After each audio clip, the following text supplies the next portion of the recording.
வீடியோவில் ஸ்டீவியா அதாவது இனிப்பு துளசி எப்படி மெயின்டைன் பண்ணுறது அப்படின்னு சொல்லி தான் பார்க்க போகிறோங்க.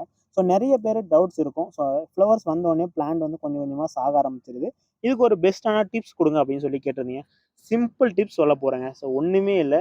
நீங்கள் இதுக்கு ஃபெர்டிலைசர் கொடுக்கணுமா, மற்ற ஏதாச்சும் வந்து பார்த்தீங்கன்னா நமக்கு வந்து பாட்டிங் மிக்ஸ் மாற்றணுமா, ரீபாட் பண்ணணுமா, அந்த மாதிரி எந்த ஒரு இஷ்யூம் தேவையில்லைங்க. ஜஸ்ட் இந்த ஃப்ளவரிங் வரும்போது ஃப்ளவர்ஸை மட்டும் கட் பண்ணி விட்டால் போதுங்க. ஏன் அப்படின்னா இந்த மெடிசினல் பிளான்ட்ஸை பொறுத்தளவுக்கு ஒன்ஸ் பார்த்தீங்கன்னா நமக்கு அதாவது சீடு ப்ரொடக்ஷன் ஆயிடுச்சு அப்படின்னா மேஜராக சீட் மூலமாக ப்ராபகேஷன் ஆகிற பிளான்ட்ஸ், அதாவது சீடு மூலமாக உற்பத்தி ஆகிற செடிகள் வந்து இந்த மாதிரி பார்த்தீங்கன்னா ஃப்ளவரிங் வந்ததும் அதோட லைஃப் சர்க்கிளை முடிச்சிக்க ஆரம்பிச்சிடும். ஸோ நீங்கள் வந்து பார்த்தீங்கன்னா இந்த ஃப்ளவர் வந்துச்சு அப்படின்னா ஃப்ளவர்ஸ் விடாமல் இந்த மாதிரி கட் பண்ணி விட்டுருங்க.